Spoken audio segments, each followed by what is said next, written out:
নমস্কার। শারদীয়ার প্রীতি ও শুভেচ্ছা জানিয়ে শুরু করছি গল্পালাপের ৭০তম পর্ব।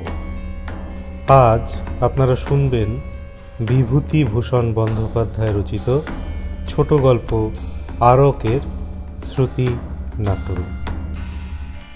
চলুন শুনি আরক।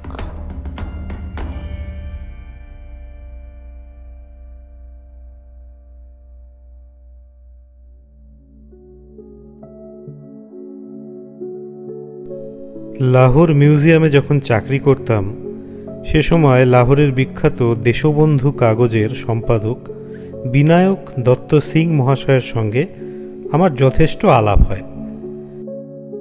মিস্টার সিং প্রাচীন সম্ভ্রান্ত বংশের সন্তান। তাঁদের আদি বাসভূমি পাঞ্জাবে নয়, রাজপুতানার কোটা রাজ্যে ৩ পুরুষ পূর্বে তাঁর পিতামহ রাজকার্য উপলক্ষে এসে পাঞ্জাবে বাস করেন। সেই থেকেই তাঁরা দেশ ছাড়া। সন্ধ্যার পরে তাঁর বৈঠকখানায় গিয়ে বসতাম এবং দেওয়ালে টাঙানো পুরনো আমলের বর্মকুঠার, পতাকা, বল্লম প্রভৃতি রাজপুতের যুদ্ধাস্ত্র সম্বন্ধে নানা ইতিহাস ও আলোচনা শুনতে বেশ ভালো লাগত। রাজপুতনার, বিশেষ করে কোটা রাজ্যের ইতিহাস সম্বন্ধে মিস্টার সিংয়ের জ্ঞান খুবই গভীর। কিন্তু এ সকল কথা নয়, আমি একটা আশ্চর্য ঘটনা বলবো। মিস্টার বিনায়ক দত্ত সিংয়ের মতো সম্ভ্রান্ত ও শিক্ষিত লোকের মুখে না শুনলে আমিও এ কাহিনী হেসেই উড়িয়ে দিতাম। একদিন শীতকালে সন্ধ্যার পরে আমি মিস্টার সিংয়ের বৈঠকখানায় গিয়ে বসেছি। ভীষণ শীত সেদিন। দুপেয়ালা গরম চা পানের পর তামাক টানছি। হঠাৎ কি মনে করে জানি নে আমি তাকে বললাম, আচ্ছা মিস্টার সিং, আপনি অপদেবতায় বিশ্বাস করেন? মিস্টার সিং একটু চিন্তা করে বললেন, হ্যাঁ করি। মানে দেখেছেন ভূতটুত? মিস্টার সিং গম্ভীর সুরে বললেন, না, আমার কথা নয়, আমার ছোট ঠাকুরদাদার জীবনের ঘটনা। যদি এ ঘটনা না ঘটতো আমাদের বংশে, তবে আজও আমরা কোটা রাজ্যে মস্ত বড় খানদানি তালুকদার হয়ে থাকতে পারতাম। লাহোরে এসে আর চাকরি করতে হতো না। সে বড় আশ্চর্য ঘটনা। আমি বললাম, কি রকম? শুনুন তবে। আমার ছোট ঠাকুরদা আমার পিতামহের আপন ভাই নন, বইমাত্র ভাই। তিনি মস্ত বড় শৌখিন মানুষ ছিলেন, আর ছিলেন খুব সুপুরুষ। আমি বিনায়ক দত্ত সিংয়ের দীর্ঘ গৌরবর্ণ বলিষ্ঠ দেহের দিকে চেয়ে সে কথা অবিশ্বাস করতে পারলাম না। তারপর তিনি বলে যেতে লাগলেন, আমি যখন তাকে দেখেছি তখন আমার বয়স খুবই কম, কিন্তু তিনি বদ্ধ উন্মাদ একদম। তা কেন তিনি উন্মাদ হলেন সেই ইতিহাসের মূলেই এই গল্প। তিনি উন্মাদ হওয়াতে কোটা রাজ দরবারের আইন অনুসারে তার ভাগের সমস্ত সম্পত্তি আমাদের হাতছাড়া হয়। তা সে কথা যাক, আসল গল্পটা বলি। আমাদের গ্রাম থেকে কিছু দূরে কোটা দরবারের একটা সৈন্যদের আড্ডা ছিল। আমার ঠাকুরদাদা সেই সৈন্যদের আড্ডায় মাঝে মাঝে যেতেন মদ খেয়ে ফুর্তি করতে। তার ২-১ বন্ধু সেখানে ছিল। তাদের সঙ্গের নেশাতেই সেখানে যাওয়া। একবার জ্যোৎস্না রাত্রে তিনি এবং তার ২ বন্ধু খেয়ালের মাথায় বড়ি নদীতে স্নান করতে যাবেন বলে ঘোড়ায় চড়ে বেরোলেন। বড়ি নদী মরুভূমির মধ্য দিয়ে ৩ শাখায় ভাগ হয়ে সাবলীল গতিতে বয়ে গিয়েছে। যে সময়ের কথা বলছি তখন এই ত্রিস্রোতা নদীর প্রথম ধারাটিতে আদৌ জল ছিল না। মাঝের শাখাটিতে হাঁটুখানেক জল, তারপর মাইলটাক বিস্তৃত চড়া, তার ওপারে আসল ধারা, তাতে অনেকখানি জল। যাবার পথে একজন বন্ধুর কি খেয়াল হলো, তিনি প্রথম ধারার বালির উপর ঘোড়া থেকে নেমে চিৎপাত হয়ে শুয়ে পড়লেন, আর কিছুতেই উঠতে চাইলেন না। বাকি বন্ধুটি আর আমার ঠাকুরদাদা অগত্যা তাকে সেখানেই বালিতে শুয়ে রেখে এগিয়ে গেলেন। বলাই বাহুল্য, তিনজনের মধ্যে কেউই ঠিক প্রকৃতিস্থ অবস্থায় ছিলেন না।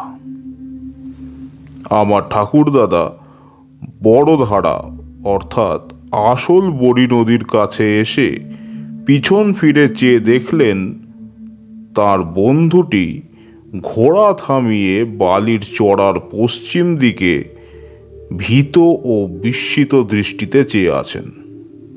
ঠাকুরদাদা বললেন, ওদিকে কি দেখছো চেয়ে?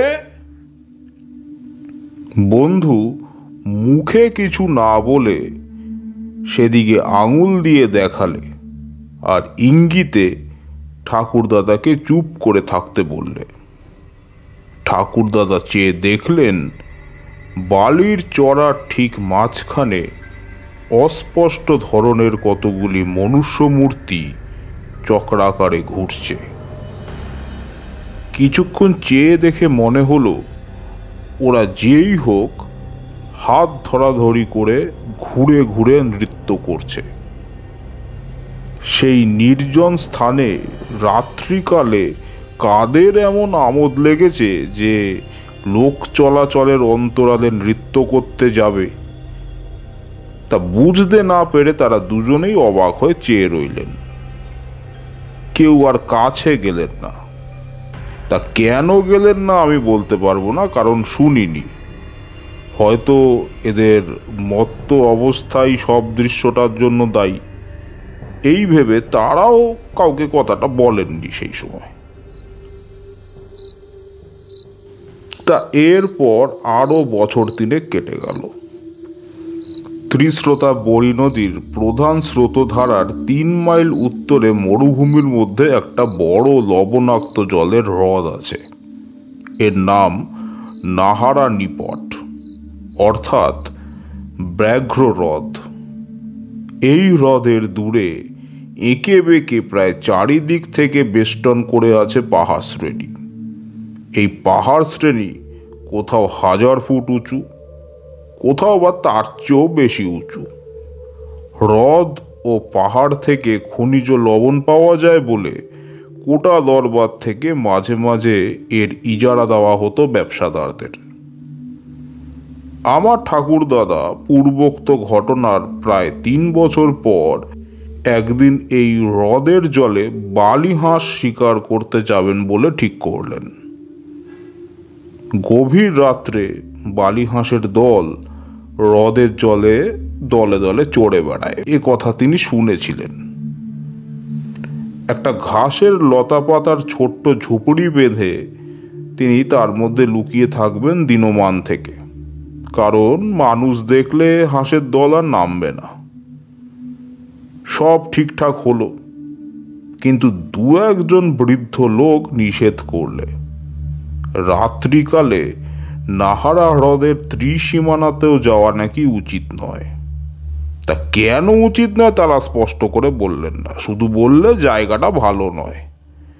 ভেইজি নামে এক বৃদ্ধ ভিল আমাদের প্রজা ছিল। সে বললে কোটা দরবারের নিমক মহলের ইজারাদার এক বেনিয়ার সে চাকর ছিল তার যৌবন বয়সে। উক্ত বেনিয়ার লবণের গুদাম আর আড়ত ছিল নাহারা হ্রদের পাড় থেকে মাইলখানেক দূরে পাহাড়ের কোলে। সে সময় সে দেখেছে হ্রদের উপর আকাশ হঠাৎ গভীর রাত্রে যেন দিনের আলোকে আলোকিত হয়ে উঠল। কেমন অদ্ভুত শব্দ হচ্ছে হ্রদের জলে। মোটের উপর রাত্রে হ্রদের ধারে কেউ যায় না। অনেক দিন থেকেই স্থানীয় লোকেদের মধ্যে এর ভয় রয়েছে। একবার এক মেষপালক হ্রদের ধারে রাত কাটিয়েছিল। সকালবেলা তাকে সম্পূর্ণ উন্মাদ অবস্থায় নিমাকের গুদামের কাছে পায়চারি করতে দেখা যায়। আমার ঠাকুরদাদা এসব গালগল্প শুনবার লোক ছিলেন না। তিনি বুঝতেন ফুর্তি, শিকার, হল্লা, হইচই। তা লোকটিও ছিলেন দুঃসাহসী ও একগুঁয়ে ধরনের। তা তিনি যাবেনই ঠিক করলেন। বৃদ্ধ ভিল তাকে বলল, হুজুর, হাঁসের দল যদি জলে নামে তবে সে রাত্রে কোনো ভয় নেই জানবেন। ঠাকুর দাদা জিজ্ঞেস করলেন, কিসের ভয়? বাঘের? তার চেয়েও ভয়ানক কোনো জানোয়ার হতে পারে, কি জানি হুজুর। আমার শোনা কথা মাত্র, ঠিক বলতে পারিনি। তুই সঙ্গে থাক না, বকশিস দেব। মাফ করবেন হুজুর, 100 রুপিয়া দিলেও না। রাত কাটাবে কে নাহারানি পাটের ধারে? প্রাণের ভয় নেই আমার। আমরা ভিল বাবু, বাঘের ভয় রাখি নে। এক হাতে তীর দিয়া কত বাঘ মেরেছি, কিন্তু হুজুর, বাঘের চেয়ে ভয়ানক জন্তু কি নেই দুনিয়ায় বলুন? ঠিক আমাদের অঞ্চলে রত্তা নয়, আমাদের গ্রাম থেকে প্রায় 40 মাইল দূরে।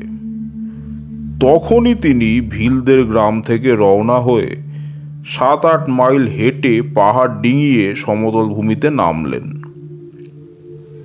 দূরে মস্ত বড় রত্তার লবণাক্ত জলরাশি প্রখর সূর্যতাপে চকচক করছে। জনপ্রাণী নেই কোনো দিকে। বেলা তখনও অনেকখানি আছে। এমন সময় ঠাকুরদাদা হ্রদের ধারে পৌঁছে গেলেন এবং নলখাগড়া ও শুকনো ঘাস দিয়ে সামান্য একটু আবরণ মতো তৈরি করে নিলেন জলের ধারেই, যার আড়ালে তিনি বন্দুক নিয়ে লুকিয়ে থাকতে পারেন। হাঁসের দল তাকে যাতে না টের পায়। ক্রমে সন্ধ্যা উত্তীর্ণ হয়ে গেল। রাঙা রোদ দূরের পাহাড়ের গা থেকে মিলিয়ে গিয়েছে অনেকক্ষণ। সুন্দর চাঁদ উঠল পূবের পাহাড় ডিঙিয়ে। কৃষ্ণপক্ষের আঁধার রাত্রি। একদল সবুজ বনটিয়া জলের ধারে নেমে আবার উড়ে গেল। নির্জন নিস্তব্ধ মরুভূমি আর হ্রদ। 2 দণ্ড পরে জ্যোৎস্না ফুটে উঠল হ্রদের বুকে। ধবধবে জ্যোৎস্না, কৃষ্ণা দ্বিতীয়ার। 2 দিন আগে হেমন্ত পূর্ণিমা চলে গিয়েছে। যত রাত বাড়ে তত শীত নামে। শীতের মুখেই বালিহাঁস নামার আসল সময়। কিন্তু কই, একটা হাঁসও তো আজ নামছে না। কেন? বৃদ্ধ ভিলের কথা মনে পড়ল ঠাকুরদার। হাঁসের দল যদি নামে তবে সে রাত্রি বিপদহীন বলে জানবেন, আর যদি না নামে তবে কিসের বিপদ? বাঘ জল খেতে আসে পাহাড় থেকে। রাত্রি ক্রমে গভীর হলো। অপূর্ব জ্যোৎস্নালোকে হ্রদের জল, মরুভূমির নোনা বালি রহস্যময় হয়ে উঠেছে। কোনো শব্দ নেই কোনো দিকে। ঠাকুরদাদা যথেষ্ট দুঃসাহসী হলেও তার যেন গা ছমছম করে উঠল।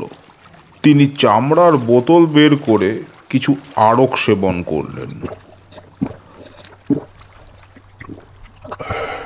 হঠাৎ হ্রদের তীরের পশ্চিমাংশে চেয়ে দেখে তার মন আনন্দে দুলে উঠল। জ্যোৎস্নালোকে আকাশের নিচে একদল বালি হাঁস নামছে। জ্যোৎস্না পড়ে তাদের সাদা দুধের মতো পাখাগুলো কি অদ্ভুত দেখাচ্ছে। দেখতে দেখতে তারা নেমে এসে হ্রদের ধারে বালির চরে বসল। জায়গাটা ঠাকুরদাদার ঝুপড়ি থেকে 200 গজের মধ্যে কিংবা তার চেয়ে কিছু বেশি। এত দূর থেকে বন্দুকের পাল্লা পাবে না। ঠাকুরদা ভাবলেন, দেখি ওরা কাছে আসে কিনা, বা আরও হাঁসের দল নামে কিনা। শিকারীর পক্ষে ধৈর্যের মতো গুণ আর কিছু নেই। এক দৃষ্টে হাঁসগুলোকে লক্ষ্য করাই ভালো। কিন্তু পরক্ষণেই ঠাকুরদাদা বিস্ময়ে নিজের চোখ বারবার মুছলেন। আরও খেয়েছেন বটে, কিন্তু তাতে জ্ঞান হারা হবার বা চোখে এত ভুল দেখার কি কারণ আছে এখনই? অতঃপর যা ঘটল তা বিশ্বাস করা না করা আপনার ইচ্ছা মিস্টার ব্যানার্জি।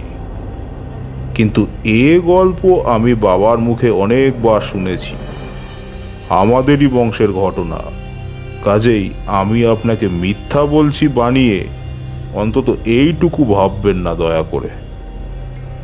ঠাকুরদাদা দেখলেন সেই হাঁসগুলো সাধারণ হাঁসের মতো নয়, অনেক বড়, অনেক।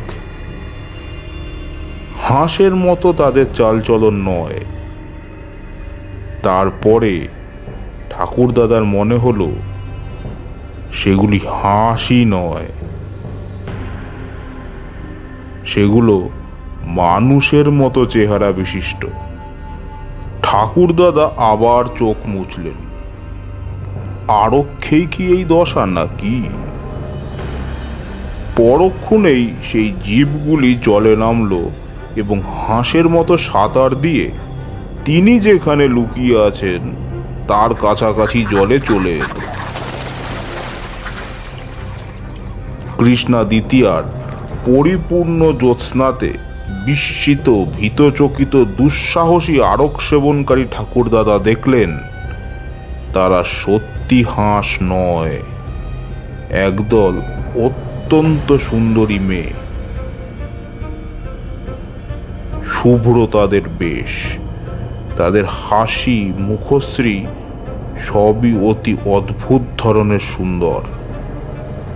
তারপর বেশ কিছুক্ষণ পরে ওরা সবাই জল থেকে উঠল এবং অল্প পরেই জ্যোৎস্না ভরা আকাশ দিয়ে ভেসে হাঁসের মতোই শুভ্র পাখা নেড়ে অদৃশ্য হয়ে গেল।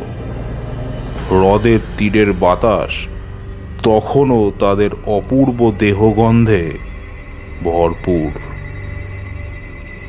আমার ঠাকুরদাদা নিজের গায়ে চিমটি কেটে দেখলেন তিনি জেগে আছেন কিনা। তখন তার আরকের নেশা ছুটে গিয়েছে। একটু পরে রাত ফর্সা হয়ে জ্যোৎস্না মিলিয়ে গেল। তিনি উদ্ভ্রান্ত মস্তিষ্কে হ্রদের পাড় থেকে হেঁটে চলে এলেন পাহাড়ের কোলে। সেখান থেকে পৌঁছলেন ভিলদের গ্রামে।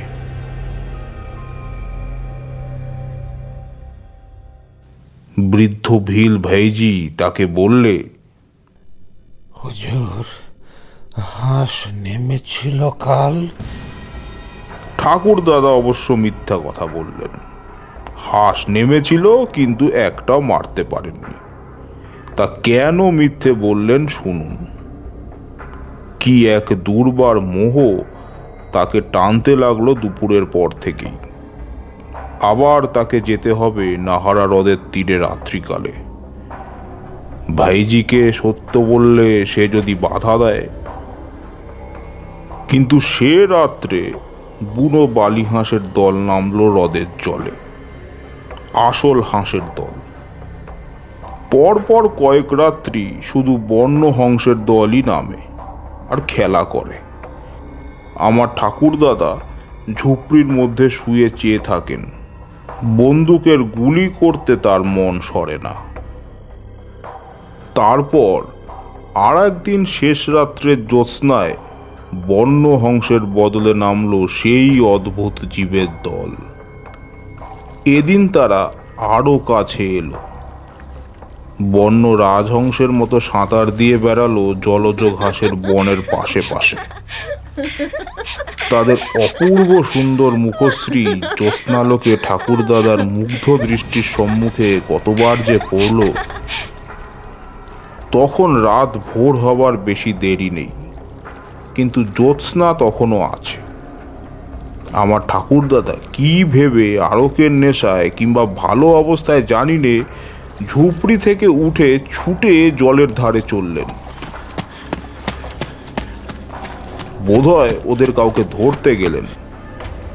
অমনি ত্রস্ত বন্যহংসের মতো সেই অলৌকিক জীবের দল তাড়াতাড়ি সাঁতরে কোথায় দূরে চলে গেল এবং পরক্ষণেই শেষ রাত্রের বিলীয়মান চন্দ্রালোকে তাদের লঘু দেহ ভাসিয়ে আকাশ পথে অদৃশ্য হল।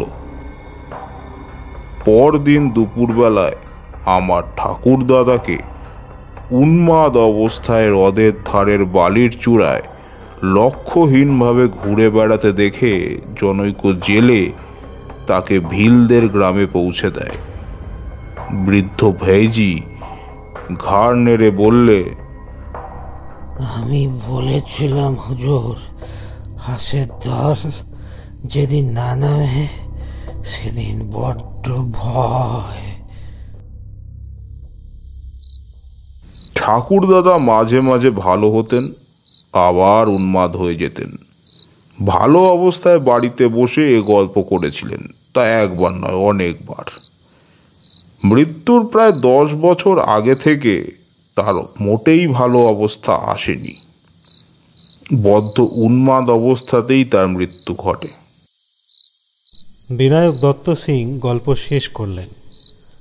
আমি বললাম, খুব অদ্ভুত ঘটনা, তবে মিস্টার সিং বললেন, তবে বিংশ শতাব্দীতে বিশ্বাস করা শক্ত, তা আমিও জানি। আমাদের দেশেও সকলে বিশ্বাস করে না। এ আজ 50 বছর আগেকার কথা বলছি মিস্টার ব্যানার্জি। কেউ বলে ঠাকুরদাদার অতিরিক্ত আরক সেবনের ফলে ওই সব চোখের ভুল দেখা। বন্য হংসকে ভেবেছেন আকাশপরী। আবার কেউ বলে না, আকাশপরী দেখলেই লোকে পাগল হয়। সেই বৃদ্ধ ভিল ভেইজি তো সেই কথাই বলতো। আমি বলেছিলাম হুজুর, হাঁসের দল যেদিন না নামে সেদিন বড্ড ভয়।